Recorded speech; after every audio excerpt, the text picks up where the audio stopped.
চাকদার শ্রীনগরে ধুমধাম করে পালিত হলো পাট দিবস 2026। রাজ্যের পাট চাষিদের দেওয়া হলো বিশেষ সংবর্ধনা। বাংলার ঐতিহ্য রক্ষার এই উদ্যোগে সামিল হতে পেরে খুশি চাষিরাও। নদিয়ার চাকদার শ্রীনগরে মহা সমারোহে পালিত হলো জুট ডে 2026। রাজ্যের বিভিন্ন জেলার পাট চাষি, কৃষি বিশেষজ্ঞ, আধিকারিক এবং পাট শিল্পের সঙ্গে যুক্ত বহু মানুষ এই অনুষ্ঠানে যোগ দেন। অনুষ্ঠানে পাট চাষিদেরকে বিশেষ সংবর্ধনাও দেওয়া হয়। তাদের হাতে তুলে দেওয়া হয় উন্নত মানের পাটের বীজ, আধুনিক চাষের সরঞ্জাম এবং পাট দিয়ে তৈরি অত্যাধুনিক বিভিন্ন সামগ্রী। বিশেষ সম্মান পেয়ে খুশি চাষিরাও। অনুষ্ঠানে উপস্থিত ছিলেন কেন্দ্রীয় বস্ত্র মন্ত্রকের যুগ্ম সচিব Padmini Singla, jute corporation of ইন্ডিয়ার managing director S K Panigrahi, JCI এর finance director Kaushik Rakshit, jute commissioner Neeraj Kulhari এবং ন্যাশনাল জুট বোর্ডের সচিব শশীভূষণ সিং। কৃষকেরা যেন তাদের ন্যায্য পারিশ্রমিক পায়, এটাই সরকারের একমাত্র লক্ষ্য, জানালেন পদ্মিনী সিংলা।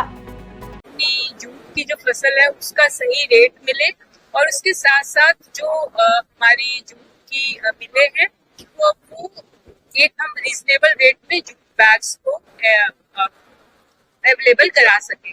तो हमारी जो जूट कॉर्पोरेशन ऑफ इंडिया है वो अभी सभी किसानों से जो उनके मुकाम पर वो अपनी जूट की फसल की बिक्री करते हैं उससे रेट कलेक्ट करके और उसके बाद जूट कमिश्नर को रेट देंगी। तो अभी जो रेट जो चल रहा है मार्केट में, अभी आपने सभी किसानों की भी बात को सुना, उनके हिसाब से जो 8,000 10,000 के आसपास जो रेट चल रहा है वो रीजनेबल रेट है। तो हम कोशिश करेंगे कि इस रेट पर स्टिक रहे मार्केट। তবে পাট এখন আর শুধু হস্তশিল্পের কাজেই আটকে নেই। চলতি কমনওয়েলথ গেমসে ভারতীয় প্লেয়াররা যে জ্যাকেট পরেছেন তাতেও পাটের ব্যবহার হয়েছে বলে জানান পদ্মিনী সিংলা। ट्रेडिशनली अभी तक हम लोग जो था कि सेकिंग बैग्स की तरह ही ज्यादा यूज होता था, लेकिन जो गवर्नमेंट का पूरा एफर्ट है कि जूट डाइवर्सिफाइड प्रोडक्ट्स बनाया जाए, तो जूट डाइवर्सिफाइड प्रोडक्ट बनाने के लिए हमारी जो नेशनल जूट बोर्ड है उसके लिए वो एमएसएमईज को सब्सिडी भी देती है और उनको प्रोत्साहित करती है।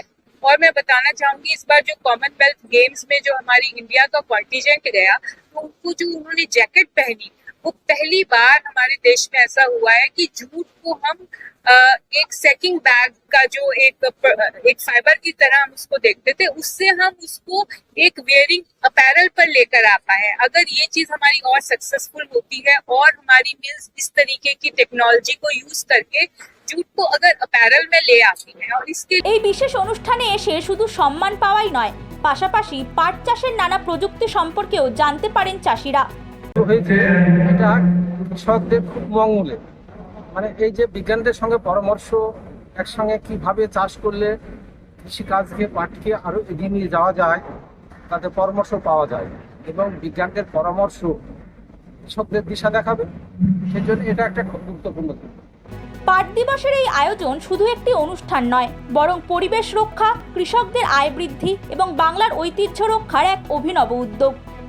নদিয়ার চাকদা থেকে দেবাঞ্জন বন্দ্যোপাধ্যায়ের রিপোর্ট, হিন্দুস্তান নিউজ পয়েন্ট।